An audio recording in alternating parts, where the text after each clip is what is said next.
Howdy ho, my peeps. Boy, I'm just cranking out the videos this week. I'm feeling very good and energetic, and I've been getting stuff done, although it doesn't look like it from my background. And I just wanted to share some stuff that I got on Amazon. I picked it up today. Like I said the last time I did a haul video, I don't do haul videos very often, and I wouldn't call this a haul video, but this is stuff that I bought because I am using these things, I have run out of these things, or it is for a new project. So without further ado, let me show you what I got. First up, this is for the dollhouse stuff. So right now I've been making mice and other little things like the strawberries and so forth. But I want to start making furniture out of cardboard, ornate, funky furniture out of cardboard. And if you're going to be making a bed, you need a mattress. And if you're going to make a mattress, you need ticking, as far as I'm concerned, which I didn't. I have some, but they're little tiny pieces and it's buried. So I bought myself for $7 some mattress ticking. And I love this mattress ticking because it is, it's not white and black, it's this tan and black. For some reason, this just really appeals to me, this tan color. I don't know if it's made out of cotton or feels like cotton, could be a blend, don't know, don't care. It's for the effect. So that made me excited. It came with this thing here. It comes from Jubilee Creative Studios with, a bunch of stickers. How cute. Little Christian stickers. Rejoice, always pray continually, and give thanks. Thank you so much. Blessed, so blessed, and other religious sentiments. So that's pretty cool. I'm looking forward to using that. Hang on, I gotta pick this up off the floor.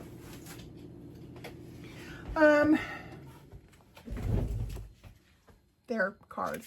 Okay, so I just got back from having coffee with my sister and Gracie.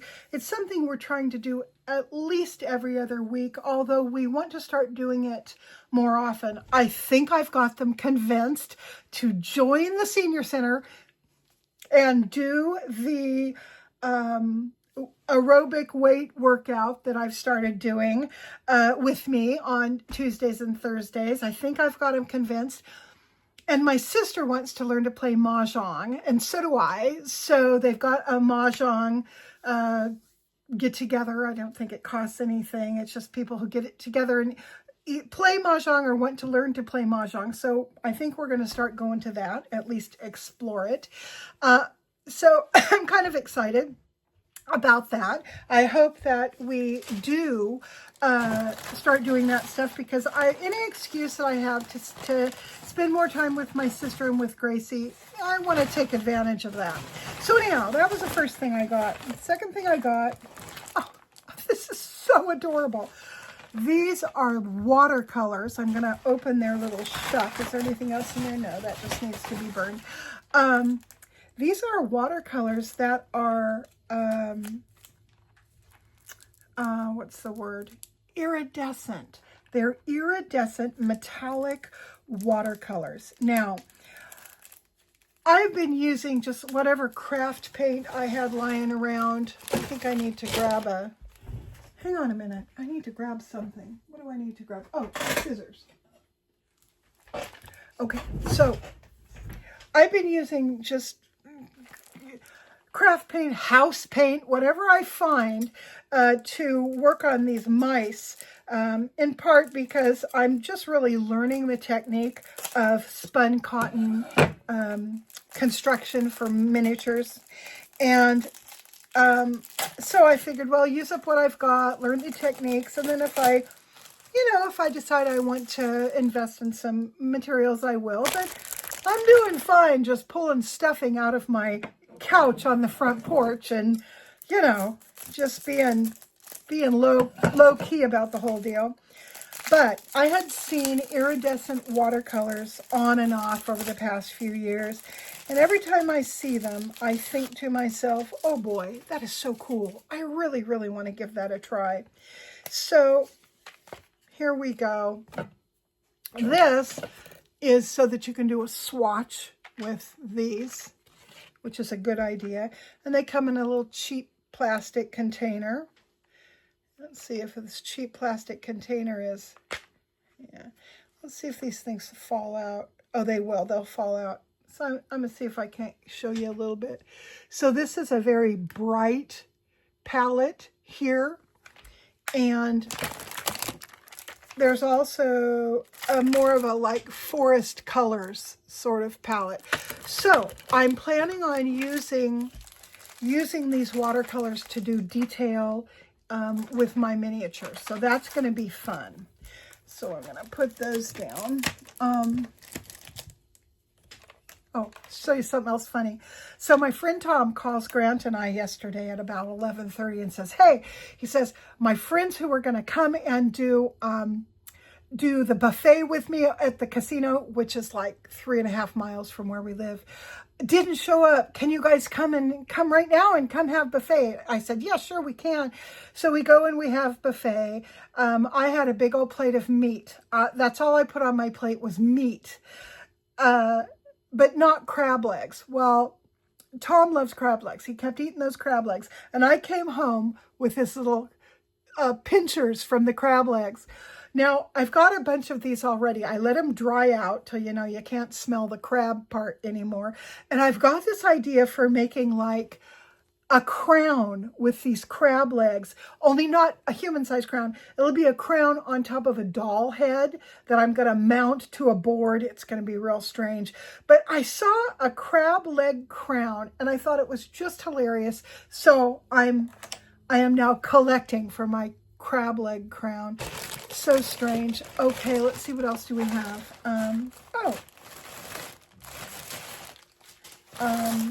Okay. I have a huge stash of yarn, huge. I should not be buying any more yarn, right? But I am anyway. I found this for $2 online. It is a mohair in this gorgeous green. Oh, green and earth tones have just been calling to me for weeks and weeks. I don't know if this is... It says import mohair. For all I know, it's polyester. I don't know, for $2. But I thought this was lovely. And it's in a very fine lace weight. You can see just how fine that yarn is. Very fine. And I had crocheted mushrooms out of a mohair style yarn for my friend Rachel's mouse house, and she had them, you know, climbing up the side of the mouse house. And if I have a photo of it, I will insert it here.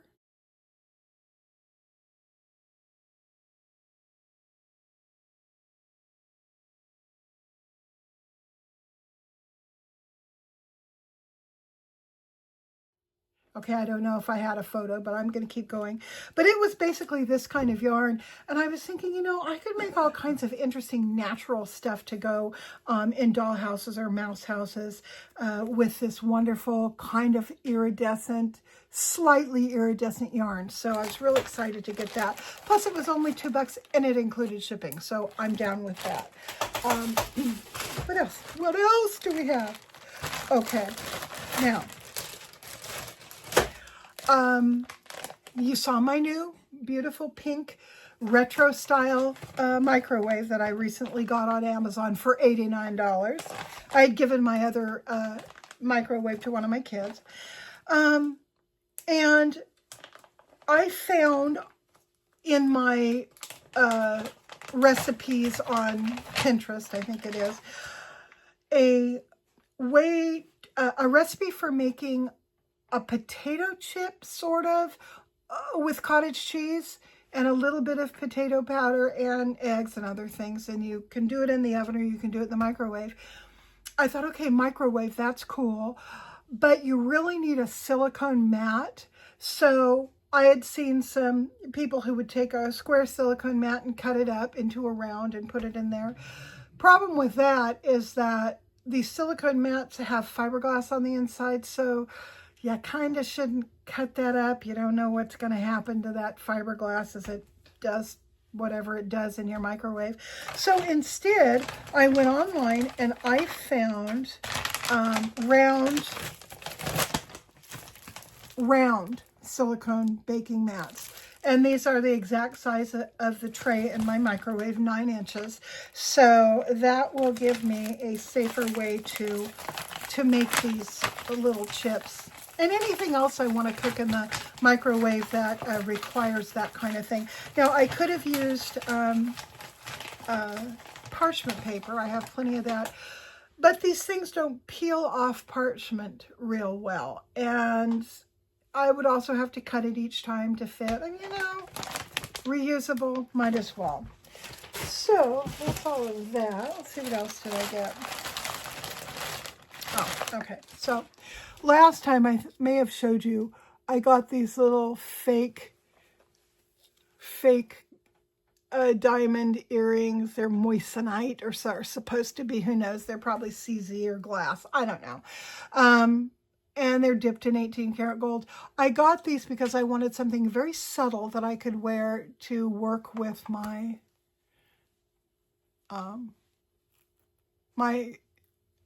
little fleur-de-lis that my mom gave me and my sister. We each got one. One of the last jewelry gifts she gave us. I wear this all the time now.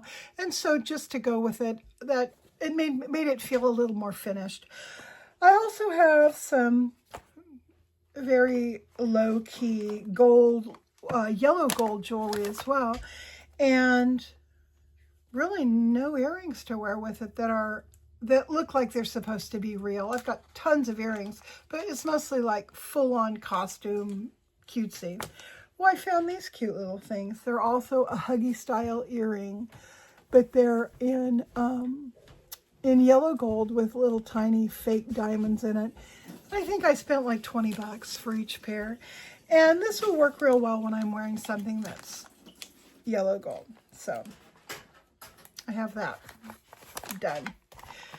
Done and dusted. Okay, let's see, what else do we have? Oh, all right. So it is seed starting time here in Central California. And I was going to go to Ace Hardware or to Home Depot or wherever and pick up some materials to make a seed starting medium, including vermiculite and coconut coir. Well, I found it on Amazon for about the same price, and I figured, you know what? Just order it. I'll pick it up next time I'm in town. I'm not paying any more, and that's easier than driving down to town just for this stuff. So let me show you that. This is the coconut coir block, very heavy. And what you do is you put this in a big old container, a wheelbarrow or whatever, and you rehydrate it with water, and then it expands, I mean, quite a bit. I'm not sure how, oh, this expands to 2 cubic feet. So this will give me part of my seed starting medium. In addition to that, I will add the vermiculite, because you need something for water retention.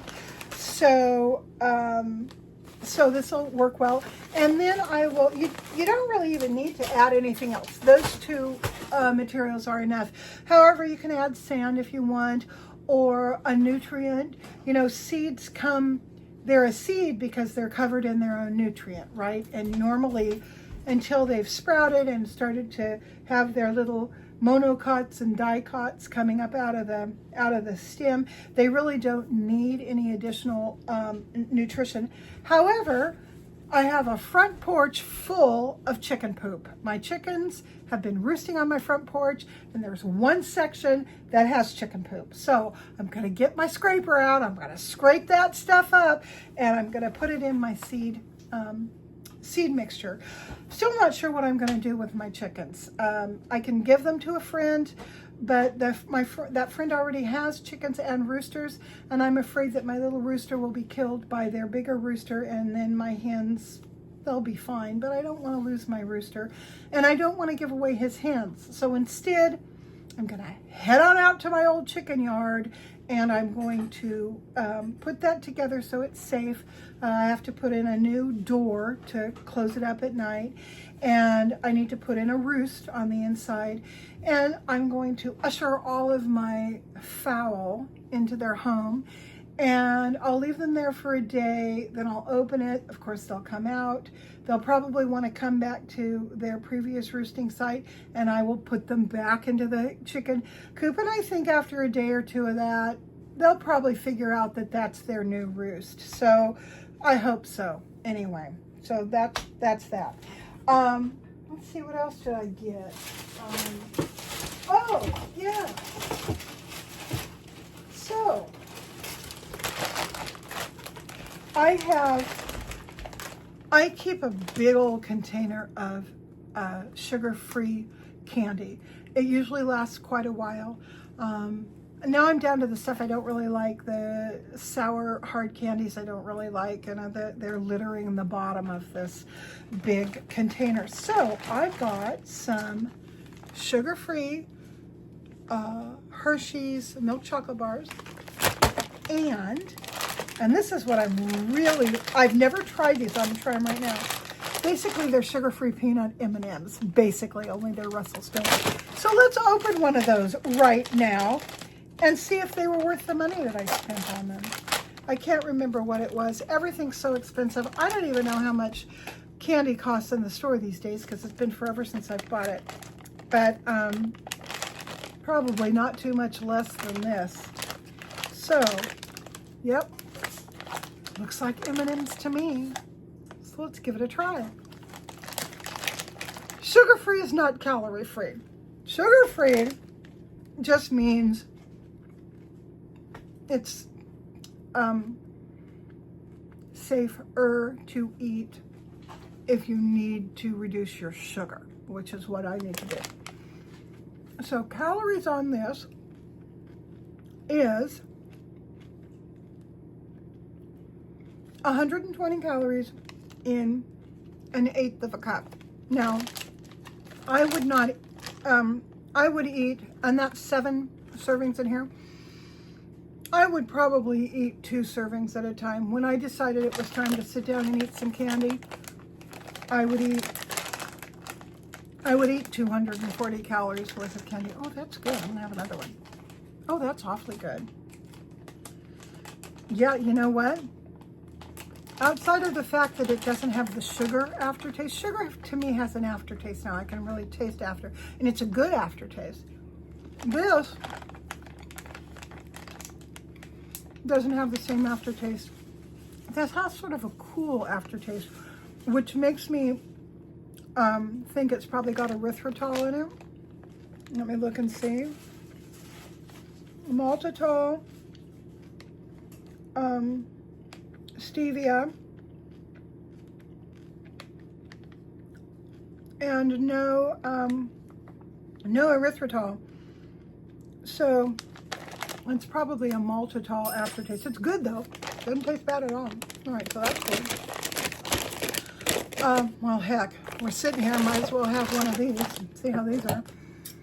The 4 pieces of the Hershey's, these little things. 4 pieces of these is 120 calories. If I sat down to eat this, I would eat the 4 pieces. I wouldn't want any more than that. So, and let's see what's it sweetened with. This is also sweetened with maltitol. Now that's a sugar alcohol. A lot of people don't tolerate it. It makes them sick to their stomach, gives them diarrhea, whatever. It doesn't affect me that way. Maltitol,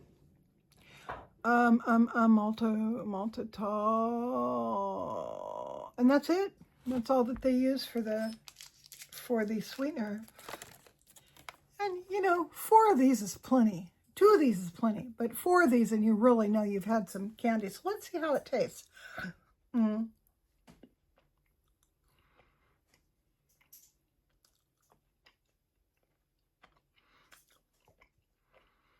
exactly like a Hershey's candy bar. Exactly. I cannot discern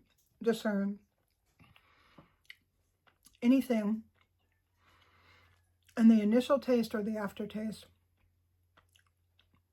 it's any different. That's cool. Oh, wait a second. These are caramel or caramel. I don't know how you pronounce that word. Filled. I've forgotten that. Well, that's a treat. Okay, so these are going into my candy container. In fact, you know what I'll probably do? I will probably make these up into 1/4 cup servings, stick them in Ziploc bags. So when it's time for one of this, I'll just grab a bag out of my candy container. Okay. What else did I get?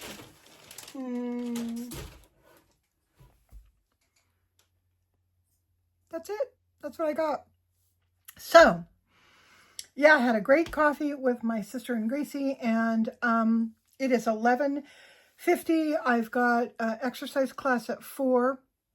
So between now and 4, I am headed out to my front porch, and I am going to start cleaning up after my chickens and drag the stuff that needs to go into the, I've got 2 carpets that I need to shampoo as soon as the warm weather gets here. So I'm going to drag those suckers off to my container. I'm going to sweep off the chicken poo, wrap them up real good and tie them, drag them. There's not much chicken poo. And it's just you can sweep it off kind of thing. It's not a real mess. Anyway, drag them off to the container, which will reveal the couch that we have on our front porch, ancient old couch that is just splitting, falling apart. The stuffing's coming out.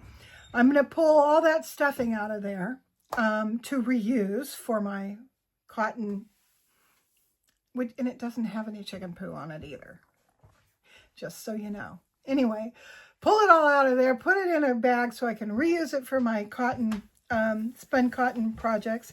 I'm going to pull out the coils because the coils inside of a mattress or one of these old couches can be used individually for craft stuff. And now I am really thinking about the different workshops that I want to do when I actually get back into my store and start doing stuff. And I collect on my Pinterest pages, I collect all these ideas for reusing stuff like that. So I'll use those up, get rid of them. The rest of it, it's Grant's going to try to hold on to the 2 end pieces, which look like wagon wheels, kind of. They're sort of falling apart. They're delaminating. I don't know. He can do with those as he chooses. Anyway, that way we can get that thing off the porch. I can bring my rocking chairs back up. They need to be scrubbed down real good because they have been out in the rain. They've got leaves on them and blah, blah, blah. Scrub those up. Bring them on the front porch. Maybe make a couple cushions or something. Get ready for spring. And just continue cleaning up from the winter's weed growth. Now, here in Central California foothills, our weeds come between the 1st of December and hot weather. So we're in peak weed season right now. Grass is real high. I've got these big, huge broadleaf mallow growing. I told you it was mullein the other day. It's not mullein, it's mallow. I have a lot of stinging nettle. So I'm pulling the stinging nettle. I'm going to dry that because my son and I both like to use that as a tea. Also, now is a great time to use it fresh in things like soups and stews. And we have a lot of miner's lettuce, but I don't like the taste of miner's lettuce. I'll make Grant some miner's lettuce salad if he wants it, but I don't like it. But I'm really interested in cooking the mallow. Lo and behold, mallow is entirely edible. And the leaves have a super high concentration of vitamin A, which I didn't know. You can, there's a Moroccan dish that is specifically mallow leaves, and they use a fermented or salt preserved lemon in it, as well as some other, signature ingredients. And it's a thing people from that part of the world eat just regularly. It's part of their cultural cuisine. So I am going to give that a try. I'm going to make that and see how that turns out. Also, the little seed pods from mallow look like little cheese wheels, and they're edible just as well. I mean, you can stir fry those or eat them fresh. Of course, they're real fibrous. So you chew them and chew them and chew them. My son and I were out there eating those the other day and didn't suffer any ill effects. So I'm just kind of having fun with my weeds right now. What else is going on? Well, that's plenty. Just that right there. I have managed to keep my surfaces more or less clean in my kitchen. I've got some dishes to do. I'm going to sweep, and I have some boxes I need to burn that are behind me there. And yeah, things are just smoking right along. Grant did something for me the other day that just warmed my heart, made me so happy. He cleaned his stuff off of the back porch area, the mud room that's behind me there. I have a bunch of stuff that I have to take out of there as well. But as I told you on the last video, what I'm planning on doing is building a back-to-back sink. So I'll have all along this wall here that you see on the other side, one big long counter with a sink in the middle and cupboards up above. So it will sort of replicate the kitchen on this side. That's where I'm going to build in, and thereby increase all my counter space and my cupboard space. My goal is to be able to put everything away that I'm not using and not have stuff sitting out. I'll have my toaster out in my microwave, but everything else will have a spot in the cupboards. So I'm looking forward to having all of that done. Plus finally getting my wallpaper up and painting and just tarting this kitchen up to within an inch of its life. So that's the other thing I'm looking forward to doing. So yeah, I'm sure I could blather on for the next hour about crap you guys really don't care about or want to listen to, but I'm going to stop there and shut this down. I hope all y'all are having a great day or evening whenever it is that you see this, and I will talk to you later.